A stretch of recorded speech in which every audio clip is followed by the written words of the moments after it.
Welcome to the Sunshine State. I hope, let me know, Jessica, in the comments if the wind is really, really loud or if you can hear me clearly, because it's a little harder for me to hear. Can you see me okay? I'm sorry about that. I'm still learning the earbuds. Let me know if you can clearly hear me. There's a lot of wind today. It's a beautiful day, but there's a chill to the air, and I'm really feeling chilled. My immune system seems to have been compromised.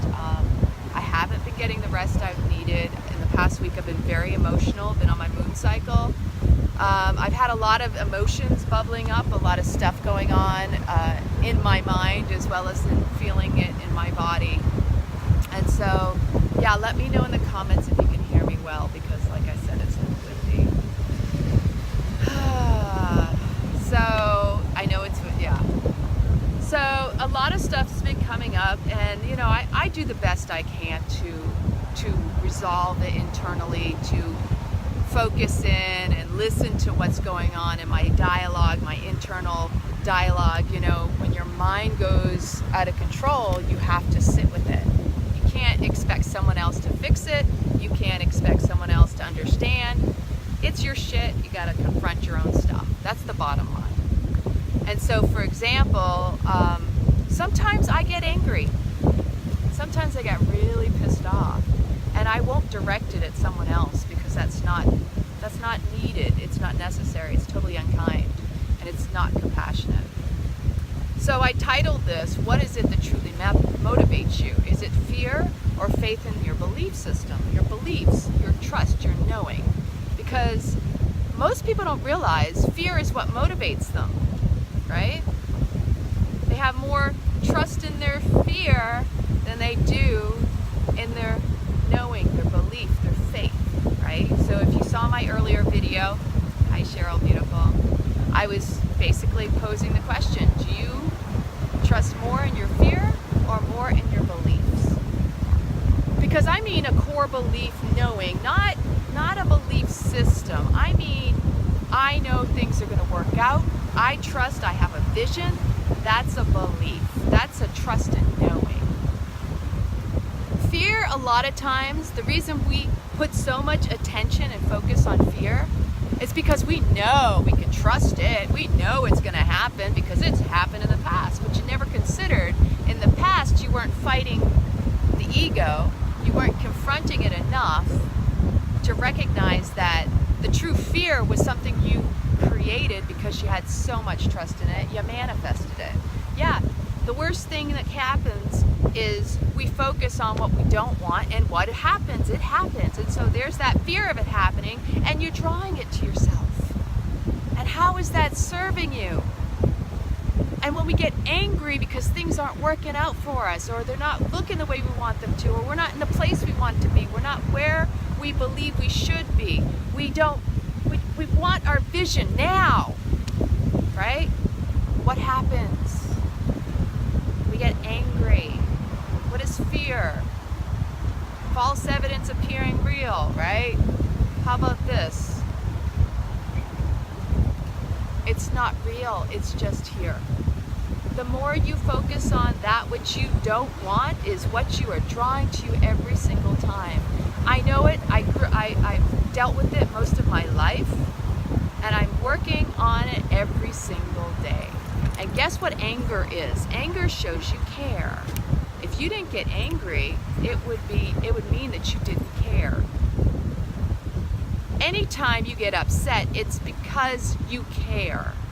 Any emotion, if you didn't care, it wouldn't bubble up to surface. But how often do we confront it and go, is this true? Is it real? Is it unkind? Is it kind? Is it serving? Is it compassionate? To myself first. So I have to tell you, if I'd gotten on live about an hour ago, I would have been totally screaming and bawling at the same time, because I haven't been in the best place today. And you know, we're not all perfect, and we all have something going on inside of our heads. But one of the things I've learned through my practice, through my everyday devotion and dedication to working on myself, You know, some people will poo-poo on you trying to have self-care for yourself, but that's really a reflection of them, not you. If someone tries to say, oh, what are you doing? It's something they're projecting. If someone has has an animosity towards you, they will verbalize it, won't they? And that's passive aggressive. And how is that serving the other person? It isn't. And so you have to check yourself at all times, not to react, but to learn to go within, to take that moment to breathe, to handle it yourself, to calm yourself so you can claim yourself, and nobody can take you out of your personal power. So again, like I said the other day, you receive what you allow. If someone is out there and they are stealing your power, it's because you're giving it to them. You're allowing it. Even if you say you don't want that, it's because you're actually doing it. Just like when we care enough to get upset with somebody or we angry with somebody, we have to consider checking in with ourselves. Why is this so important? And you know, there are some things that are important and some things that are imagined and perceived important. So, bringing it back to fear or faith. And here's the thing. Right now, I don't know if y'all feel it, there's a really highly angry energy in the air. Can anyone else sense this? Am I the only one? Because if I'm feeling it bubbling up and I'm witnessing it around me, I know it can't just be me. And so what does fire do? When you're angry and you act out, fire, what does it do? It grows, it gets bigger. What is the sense of falling prey and victim to your own inner anger that you create a whole self-destructive experience around you, right? Yeah, I woke up feeling very unusual myself, Marcy. I can't even explain it. It was just things were a little off. Not my natural being, the way that I am. Especially for Monday, I don't know. The weather's a little funny. It's windy. It feels like it's going to rain. I know it's supposed to rain tomorrow. It's already drizzled a little bit of rain. But here's the thing. When there is such an aggressive energy, when there is so much going on internally, that is the time we need to step back and look within and confront it and recognize, is this really that important? Is it my mind? The mind can hijack your happiness if you let it. And you can allow everything outside of it to validate that it's not you. You could say, you did this to me. You're the one who caused this. But this is what really causes it. Something I think is extremely important, and maybe nobody else agrees, I don't know, you tell me. Communication and how we communicate. And I speak about this a lot, compassionate communication. I was not always the best communicator. And that's exactly how I'm feeling right now, Tracy. Feeling attacked. And I know part of it's because I've been internally dealing with my own self-talk, my own negative self-talk. But when people come at you too, when it's unkind and it's the way they do it, and they try to validate themselves and say that's just how it is, and if you don't like it, that's tough. Well, guess what? I used to be that person. So there is that aspect of me that I see. I am that too. So that's where I had to step back and go, I've been there. I'm not saying it's right. I'm not going to turn around and enable, nor am I going to validate the behavior of another person, because I've been there. But the best thing we can do is learn to self-correct. You know, step back, apologize. I'm sorry. I'm sorry I brought that on myself first off. And I forgive myself because obviously there was something in me that brought up this old sensation, this feeling of being attacked. And when I get in that space, when I feel like I'm being attacked, I can't eat. My body trembles. My stomach is, and I could feel, I mean, tears. I literally, when I was walking, and I'm like ready to scream. I'm pissed off, I'm mad, I'm angry because I care. I'm angry enough to say that I deserve better and I know better, and that I won't throw myself back under the train into self-destructive behavior, which is what my old behavior was. And that was that old style of communication, that when someone attacks you, attack back. Or when I was upset, instead of calmly claiming myself and responding in a softer tone, I would berate or get upset at the other person and attack them. Because that's how I was. Are we talking about a physical attack or a verbal attack? They're very similar. I mean, the only difference is, physical versus verbal, but it's still attack, it's still abuse. See, here's the thing. My old way of communicating was, this is how it is. If you don't like the way I communicate it, that's okay. No big deal. This is just how I am. But see, I never realized how unkind it might have come across, and how I could have improved and softened my tone, or recognized that I might not have liked being talked to that way. If you find yourself in these modes, you have to check yourself and ask, how would I like to be communicated to? Compassion has to start with self, and if we're attacking everyone around us, then how are we expecting them to be compassionate toward us? Especially when you meet up with somebody who's on that same vibration of you attack and they attack, and you create basically fire with fire, and doesn't solve anything. It just makes it a bigger fire. It just makes it a bigger situation. See, what I've learned in my practice, through my meditation, through my life, and all the true inner work that I've done, and it hasn't been easy. Let me tell you, humbling yourself enough to go, holy crap, that's my shit too.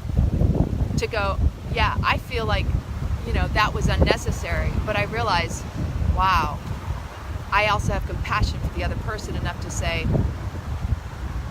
they're in a space I used to be in, and that's really caught up in here, where it's very self-destructive. It's very much like, well, I might as well blow up everything because, things aren't going the way I want them to. Because that's what it is. When we're attacking someone else, it's because something in our own life is not working out the way we want it to. Somebody might have said something that made us feel lesser than we are and really triggered us. It's all trigger, and it's all illusion. I say illusion because, again, it's all made up in the mind. We want things to be perfect, and when they don't work out for us, well, darn it, I want people to pay. I want everybody else to feel as crappy as I do. That's an old destructive pattern. I used to have that too. And I've been on the verge of it several times. But every time it's come up, I remind myself, go for a walk. And it may not appear that I get a whole lot accomplished in my day, but there's a whole lot more internally that I'm working on. And I don't need to validate or justify that with anybody else. That I understand that it takes patience. Patience to go within and confront all the shit. Patience to recognize, not everybody's going to get it, and it's not about anybody else but yourself. When you're working on yourself, when you're working on your patience, your self-love, you're nurturing, you're harvesting that, nobody else is going to understand unless they're going through it themselves. Unless they're willing to step up and show up for themselves first. If they're attacking you, it's not about you all the time. In fact, like I said, it can be an indicator of how's an internal dialogue, but it's also, for me, in my case, I know if somebody's attacking me or telling me what I'm doing wrong or what I should do or how, whatever it is, that's really a lesson that's come back up to say, hey, are you still in that patience space? Can you still hold that space? Can you still be compassionate enough and respond kindly? Or are you going to go into an old pattern? Because my old pattern would be to totally defend myself. Hey, I'm a Leo, I'm a lion. If I feel attacked, what's the first thing I'm going to do? I'm going to want to attack. Because number one, I don't want to be attacked. I don't want to be rejected. I don't need someone to talk down to me. I don't think anybody deserves that, nor does anybody desire that. And my girlfriend reminded me the other day about this book, and I found a short YouTube clip that just gave me insight into it. It's called The Dance Between the Lion and the Unicorn. And everybody is they're either predominantly a lion or predominantly a unicorn. And just watching the short clip that I did, I was realizing, wow, I do know I embody both. In fact, that's what the author says. We all embody both. But we are predominantly one or the other. Our behaviors, our communication, our ways of relating to another are one or the other. And it's based on what we've experienced in our childhoods and the coping mechanisms we learn to put in place as a result of what we experienced.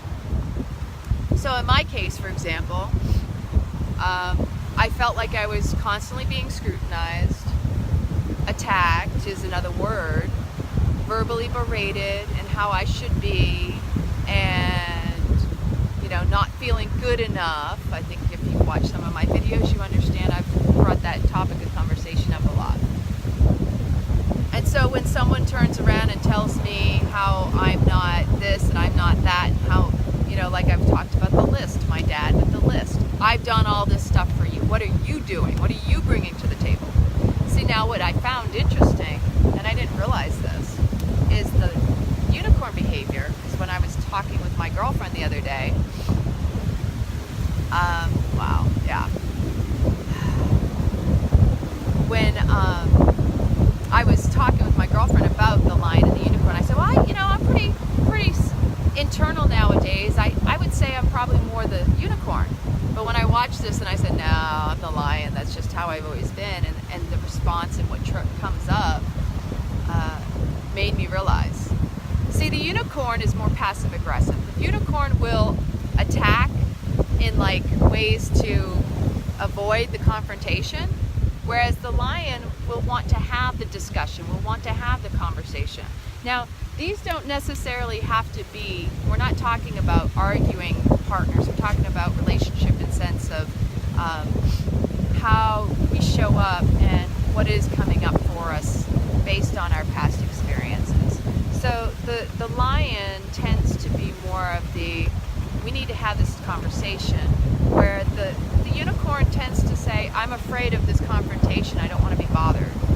And so I grew up with that a lot with my dad, and even sometimes when I try to have conversations with him, he'll be like, whatever, I can't be bothered, and it's very passive aggressive. It's like, whoa, this is a conversation that needs to be had, and I've had to be the true all-out lion of, roar, no, this conversation is going to happen. But I wasn't in that tone. I was more like the screaming tone, because see, I grew up in a household of yellers. It was so important in my family that you got the last word and you were the highest in your voice, because you need to hear me. And I would venture to say my mom is probably a lion and my dad is definitely a unicorn. Wow, it is so windy. I hope we're not getting too much wind on this and you can hear me clearly enough, like I said. So the things that came up today, and what I was asking in the previous video that I posted, what do you trust more in? Do you trust more in your fears or in your beliefs? Because this is going to be your underlying motivation of how you work through life. If you trust more in your fears and you let fear drive you, then you'll always be in fight or flight. You'll always be in attack mode, like you're the warrior, because you have to stave off that fear of whatever it is that's driving you. And it's more aggressive.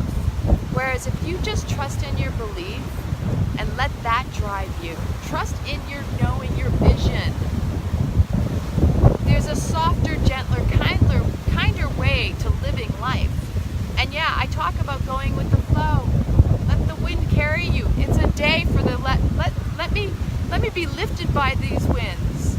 Let me rise and ride the waves. Ride the currents of the wind. Because the reality is, I don't have control over anything.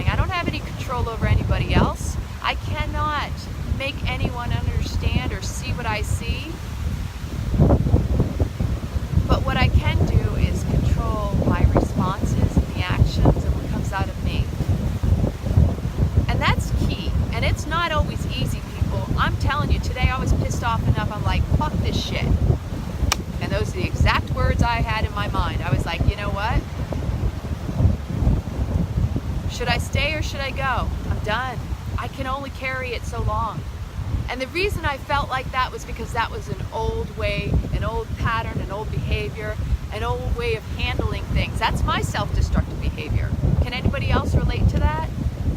That I would easily jump into, I can't handle this anymore. I'm running. I'm out of here. I can't do this. But see, here's the thing. That's not who I am anymore. That's another person. And she suffered a lot because she would reject before she'd be rejected. The person I am today, I'm willing to step into the seat where I may be rejected, I may be pushed away, but at least I put in the effort, and I was willing because I cared enough to show up and do the work on myself and to support for everybody else around me in my life, because I care enough and I love the people in my life enough. And that might not come across every time, but sometimes there's also a level where you reach and you gotta ask, am I the only one who's willing to do this work? And this is the part about life that most people won't teach you. Two people have to work in every relationship there is. Whether you go into a store and you have to buy something, there has to be receptivity. If you're the only one willing to consider the other person's feelings and be compassionate in how you approach them, but instead you want to be the attacker, the aggressor, but don't want any receptive response, like, it can't ever be one-sided, or you'll always be alone. Again, you can't fight fire with fire unless you want to grow a bigger problem that you can't even extinguish. And see, here's the thing, when something comes up and it's confronting you and you don't want to deal with it, you want to push it away, you want to run away from it, all it's going to do is put you back in that old pattern, and it's going to come back for you to relive it, re-experience it, to witness again in your life and ask yourself, did you learn the lesson yet? Or are you going to keep on repeating the same behaviors? Because that's what it's about. You're not meant to keep reliving the same story unless you cannot get the lesson and you keep pushing it away. See, you have to first off love yourself enough to do the work. You can't force anybody else to do the work on themselves. You can say, I love you so much, I'll help you.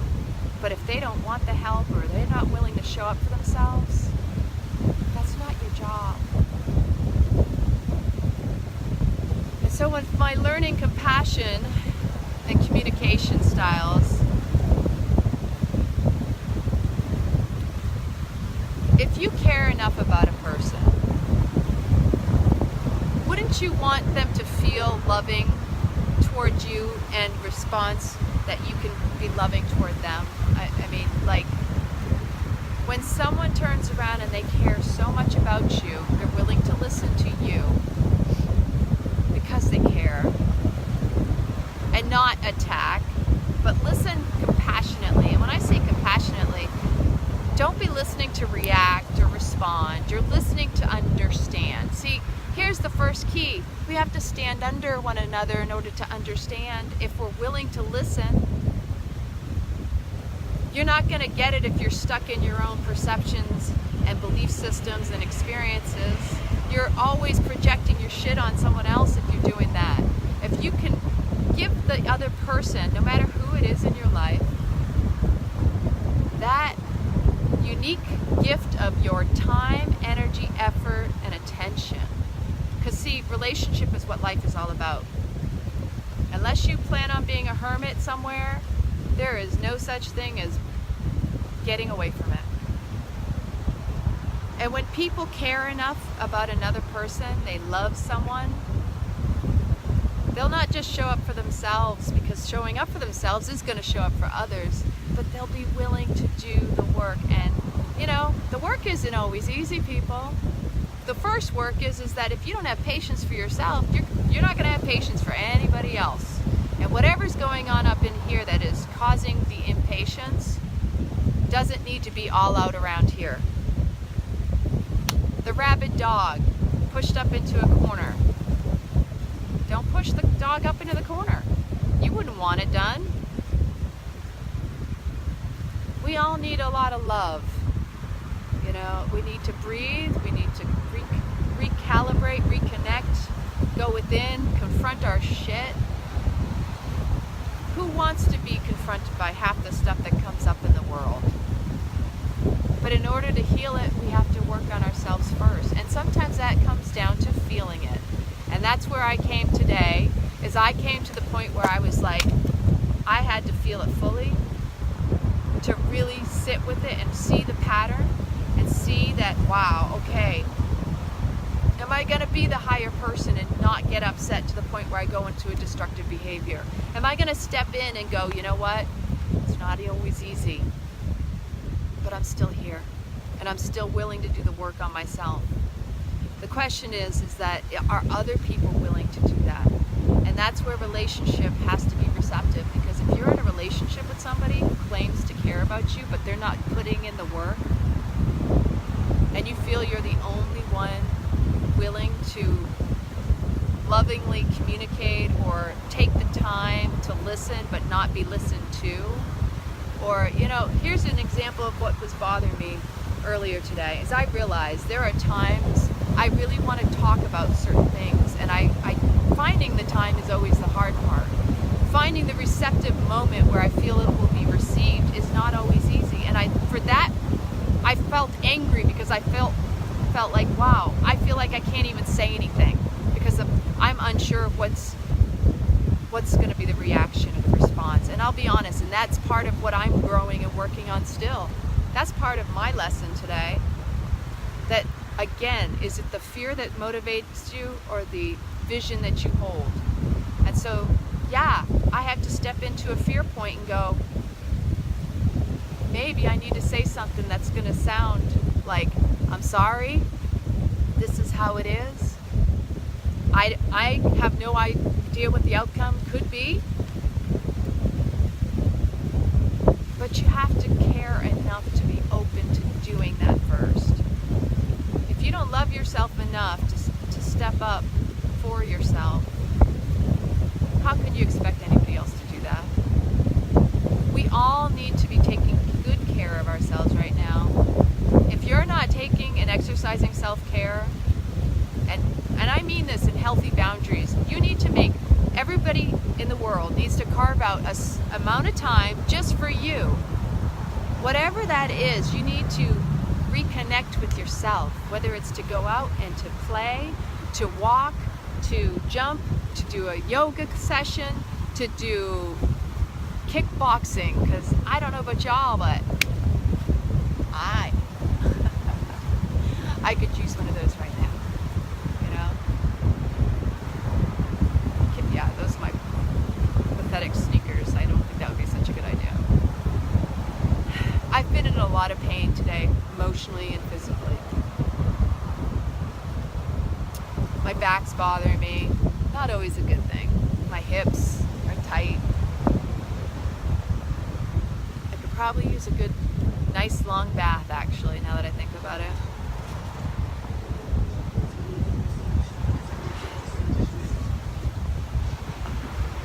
You know, life is only easy when we show up for ourselves first.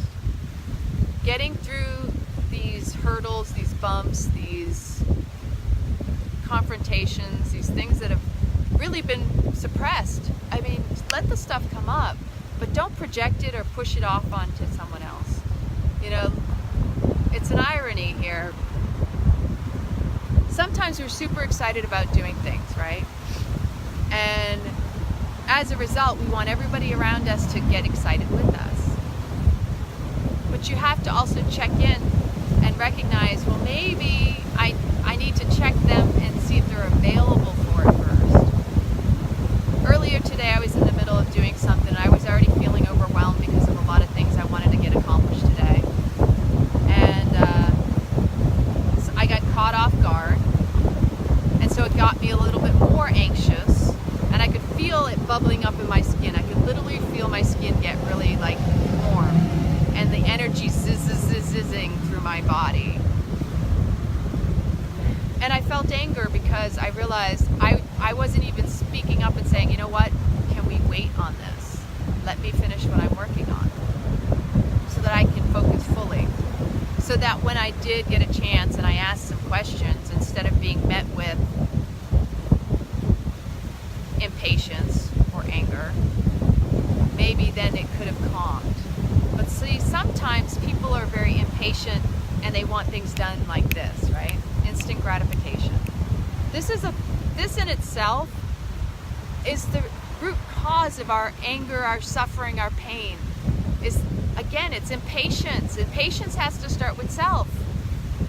Just because it's right there, then and there, doesn't mean everybody has to stop in their tracks. And I've had to learn this myself, because I get stopped in my tracks quite often when I think, oh, I'm excited about something, and then I have to make a note of it. So I end up having to make my notes. That's why I keep a journal. So that when something comes up that I want to remember later, I write it down. But today I really was feeling like overwhelmed. And so if someone puts something else on top of me, it's even worse. I'm a lion. I feel I'm being stacked on. And I got a lot of stuff going on as it is. And I feel like I do a lot, but I feel like I have nothing to show for it sometimes. Does anybody else feel like that? You feel like you got nothing to show for the whole day that just seemed to go by, and you're like, well, what did I get done? What did I get accomplished? You know? And it's even worse if someone tries to tell you, hi, what are you bringing to the table? So, yeah, it can be painful, but only if you allow it. And so, yeah, I was allowing it and I was receiving it today. And the reason that was happening was because I was already overwhelmed, and because I felt attacked, and because, you know what, it is personal sometimes when you care. We let things become personal because we care. And we need to constantly check ourselves and not allow that. But see, again, as a lion, that's a natural thing for us to do, is we take things personal, even if you didn't mean it for it to be personal. And I am already my worst critic. So if someone tells me something, talks down to me, attacks me, criticizes me, not with kind words, especially when it's unkind. If I tell you I need kindness and I don't get it, there's only so much I'll be able to handle, right? And actually, Cheryl, I know you didn't come in the beginning, but really what this is about communication styles. And I don't know if you've heard about this book called The Dance of the Lion and the Unicorn. I'm definitely a lion, and the unicorn is for the non-confrontational, keeps things quiet, keeps things internal, doesn't always talk about things. Yeah. And so, and it doesn't have to do with our zodiac signs, because yeah, I mean, there could be a Leo that's a lion, but as a lion, I realize I know my hang-ups. I know what I deal with. I don't need somebody else to point out my shit. I'm working on mine, and I accept and own mine. If someone's pointing out your stuff, that's probably because they're not owning and working on their own. And that in itself has nothing to do with you. And so, again, compassion. I have plenty of compassion because I didn't exactly figure this stuff out overnight, and I've been working on it long enough to go, it's going to take a while. So depending on where you are in life, you just won't know until you're confronted with it. And it takes true dedication, devotion, and love for self to even get to the point where you go, wow, I do deserve better, and I have to work on giving that to myself first. You know, Cheryl, that the Martyr Game, right? So this Martyr Game of always try to take care of the world and not take care of ourselves. We got to stop that. And I do it still. I'm not saying I don't. I do a lot of stuff because I care and because it makes me feel good. See, that's why we do that. We want to take care of everyone else around us, because if we make them feel better and make them feel comfortable, we'll feel more comfortable. Now, there's nothing wrong with that, but to what detriment, to what point will we continue to absorb and take on everybody's shit? So this is where, again, we have to come back to self-care, recognizing our healthy boundaries. Hey, if you get angry, it's okay, but don't take it out on anyone. Don't attack someone. Don't threaten somebody. See, I'll be honest, when I was younger, I used to threaten I was going to run away. Then I got the pattern, and I was really good at running away when it came to relationship. Why? Because it was easier. I could start over again, but I didn't see the pattern was continually coming with me every time I started over again. Why was I continually showing up and the guy was this way, or maybe even in my work situations too, people? I was experiencing the same thing in my personal as I was in my professional environment. You know, I was very good at my job as an IT professional. I'm very good with computers. You give me a computer, I can figure everything out. I try to spend much less time on it now because I know how it sucked me in and how much it sucked the life out of me. The social media is a totally different arena. There are times, I'll be honest, yeah, I come close to burnout. That's when I'm out here.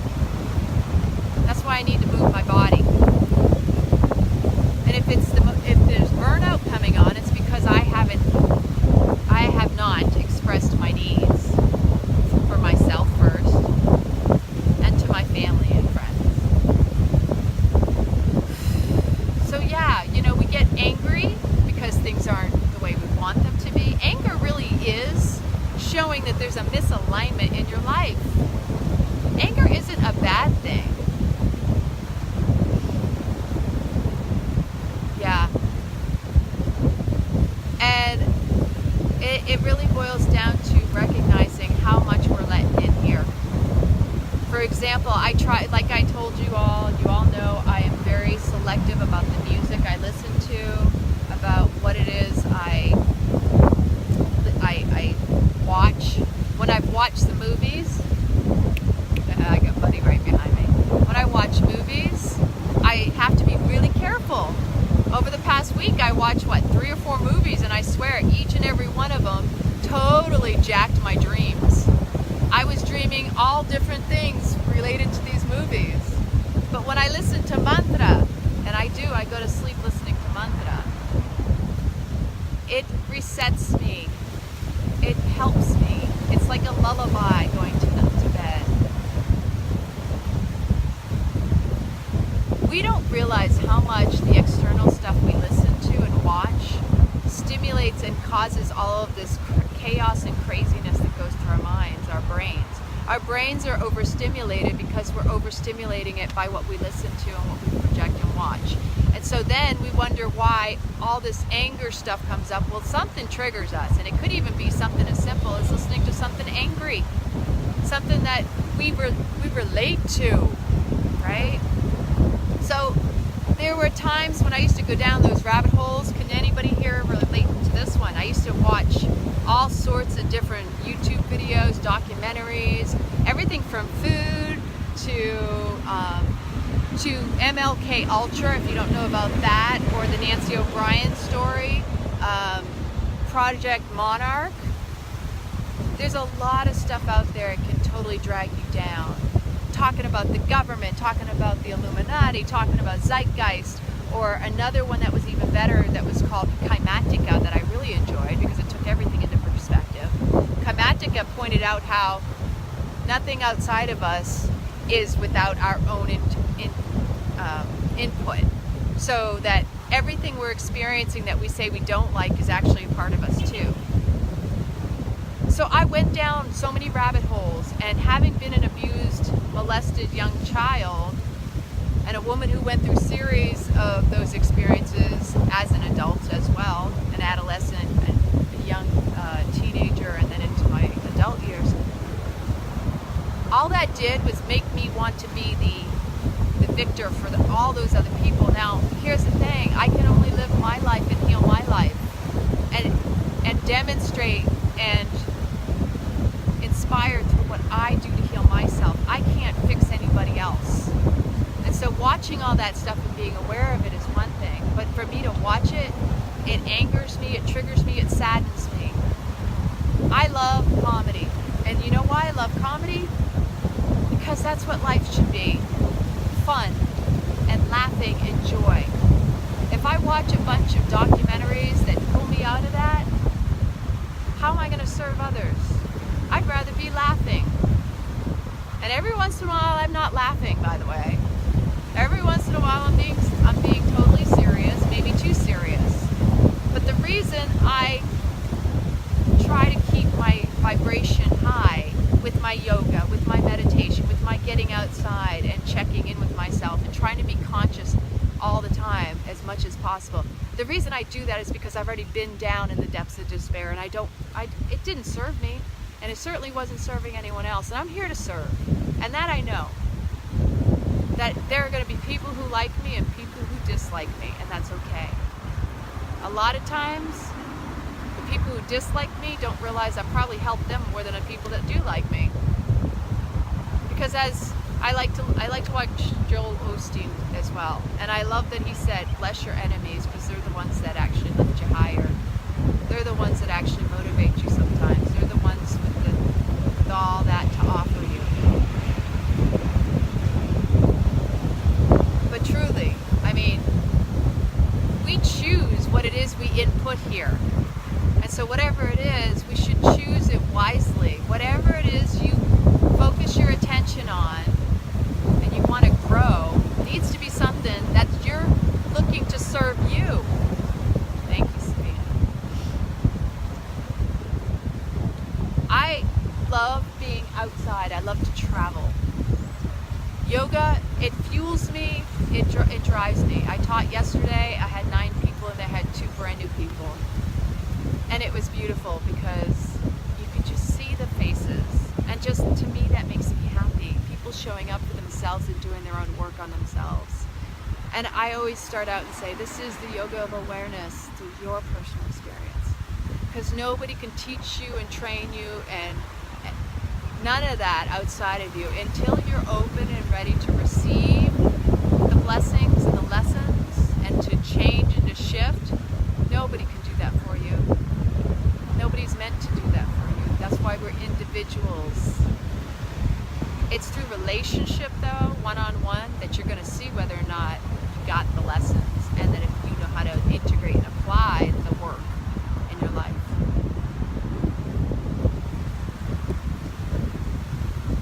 It's easy to focus on the fear of something because, like I said earlier, the fear is familiar because guess what? You manifested it when it did happen. And it was through the training. It started when we were young. It's through the, Murphy's Law was a good one to blame it on, wasn't it? So we were trained at young ages that, the old stories of if you don't go along, how are you going to get along? Everything happens for a reason. Without hard work, you have to work hard to get something in return. Nothing comes without hard work. You have to give to get. With animosity, these words that people chose really were mostly negating. Come here, buddy. We got a doggy coming this way. I gotta pull him up. And see, that's the other thing. So I got all sorts of little things that I'm working with. His leash, his thing, the button is broken. So I've busted my fingernails on them already. And every time and all my thumbnails are broken, by the way.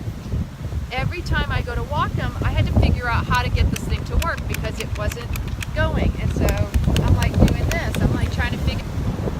And so when it wasn't working, I'm like going, what the heck am I going to do with this, right? So I had to be patient with it. I couldn't let this beat me. I mean, seriously. This is a great example. Sit, buddy. So I had to learn that, okay, well, it's not coming up and out. It's supposed to have a spring or something underneath it. Now it's stuck again, right? But I realized there's a way to get it to work. And because I figured it out, I could work with it.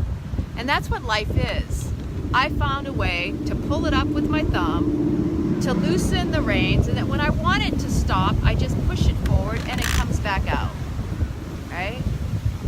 But see, this is what life is we find ways to work with things that aren't working the way we want them to. And if you're not flexible enough mentally, first off, that's a weakness. The strength is having the patience to find ways to work with what you got at the moment. Things aren't working out, well, how are you going to be flexible enough to adapt to your situation? Not get upset and stuck in the whining and the bitching and the moaning about, oh, I wish, this is it, and I used to go there. I could find the negative in things really easy and get so fixated on it, I couldn't even pull myself out of it. You got circumstances in your life going on that aren't working. You need to be able to adapt and overcome them. Not expect that there's going to be some miraculous fix, or that everybody should hear you bitch about why this is not the way you want it to be. We all have to find ways to move through life. Step through the fear, because again, the only way you're going to get out of fear is to step into faith and to walk through even the discomfort. You have to get out of you have to get out of your comfort zone. We all need to step out of our comfort zones and into what is unknown.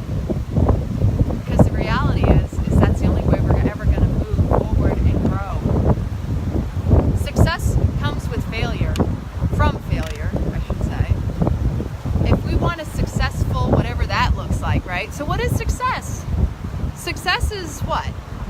Okay, you overcame something, there's a success. You adapted to something, that's a success. You made some failures along the way. You kept on going. Just keeping on going is a success. Don't downplay yourself. Don't belittle yourself, ever. The reality is we're all doing the best we can with what we have. When emotions come up, it's how we react and respond and handle them and adapt. Calm yourself and claim yourself. Don't react to others. Don't attack others. Don't go into those self-destructive behaviors, because really what boils down to self-destruction is it sets you back. Self-destructive behaviors. I'm out of here. I'm out of the door. How is that going to serve you? It's just going to put you back into the same situations over and over and over again. You're going to relive it, and you're going to relive the experience to the point where you're going to keep on going, why is this always happening to me? Because you weren't willing to adapt and find the patience with yourself first. Those situations are only showing up because there's a pattern there that you haven't yet identified. And when you finally identify the pattern, well, bravo! That's a success in itself. When you identify your pattern, now you have an opportunity to shift it, to change it, to react and respond differently. If you have enough patience with yourself, every time it comes up, if the pattern comes out too, and you witness it, you won't react and respond with it. I'm here to tell you it works. It doesn't happen overnight. But don't push people away just because this thing is so strong. If your will and your ego is so strong, you're going to lose every time. Don't be a slave, be the master. It's the only way you're ever going to achieve the greatness you are here on this earth to achieve. If you're meant to do big things, bold things, you have to also be bold and brave and step into your personal power. If you want to be a master at something, stop running from other things. A lot of what the lessons are teaching us, they're teaching us to have resilience, patience, learning how to calm ourselves and claim ourselves. And that if you keep on pushing it away and trying to run in the opposite direction, it's going to just take longer for you to get to where it is you claim you want to be. And that's the truth of life, isn't it? Do you want to be stuck and bitch about it? Or you want to embrace it and say, well, what the hell? I got nothing to lose. I have nothing to lose. Tomorrow will be here, and I'm going to continue to breathe. I'm going to continue to show up the best I know how to. Because I do care enough to do that. And then I'm not just going to run because I feel rejected. And I'm not going to turn around and reject someone because they reject me. I'm still here to embrace and love every aspect of myself that I am confronted with in another person. Because you know what? Love is truly loving everything that you are and everything that shows up to you as well. Because a lot of times we don't even want to own the fact that that's showing up to you where you're at is also telling you, I am that too. That's a mirror. At some point in your life, you have been there. You have been on that other side. If you are feeling attacked, you have probably been the aggressor. And if you're the aggressor, you have probably been attacked. It's natural. It's a natural order of life. Life shows up in all these different various aspects. And we are all deserving of our own love first. And nobody deserves anything less. So be the love that you want to feel. And give others permission to do the same. If you fear it, chances are you're meant to step into faith and just go through it anyway. Your biggest fears are going to be your greatest teachers when you step into them. Thank you, Cheryl. I appreciate you. Your biggest fears are typically going to be your biggest gifts. So that when you actually confront and deal with them, those are the ones that will propel you forward the most. So a lot of times, with me saying that, one of my biggest fears is sometimes speaking up. And when I say that, I mean like, those uncomfortable conversations. But when I do, it's never as bad as it sounds. It's never responded to the way I think it, or fear that it will be, I should say. There's that fear. The fear of being rejected for bringing up a certain topic of conversation, for example. When you love yourself enough, the fear will dissolve. It will go away. And if you feel even any emotion bubbling up, sit with it and be in it fully. Like I did when I was walking. I had to feel it so much, like I was like, Of course I don't want to feel angry. Nobody wants to feel angry. But anger can be your motivator in a positive way and not fear of it. Right? So yeah, visioning what it is you really truly want to believe and feel. You got to keep the vision. That's the irony too, is being uncomfortable even when it's uncomfortable. Being comfortable in the uncomfortable. In order to truly feel comfortable, you have to be patient with yourself. You do have to be the love you want to feel. Sometimes that's hard. Sometimes we don't feel so loving. And so we start attacking those we love as a result. We don't realize that, wow, maybe it's because I really just, I feel unlovable at the moment. And there's nothing wrong with that. And sometimes you can just express that, and you might find that you're embraced with the most loving hug, and you'll be reminded that you're very lovable. Everything in the end is always going to start with self, and that's the bottom line. If you don't have patience and you don't have love for yourself, because patience is love, love is patience, love is everything actually. It's even the upsets and the downsets, right? Love is what motivates us all. It's like I said in the video yesterday. Love motivates us in the funniest ways. We can say, I'm angry and this is the reason I'm doing this. But the reality is you're angry because you love something enough to be angry about it to motivate you. But why not focus on, like I said earlier, instead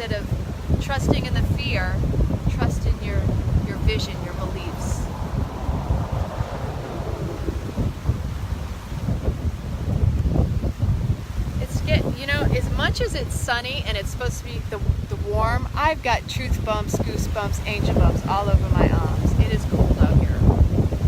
And so like my immune system, I was saying earlier, is down, so I've been very cold today, even though it claimed it was like 80 degrees, 78. It's this wind off the water, that's what it's doing. But I love you all. I really truly wish that everybody finds some patience within with this angry, aggressive energy that seems to be circulating.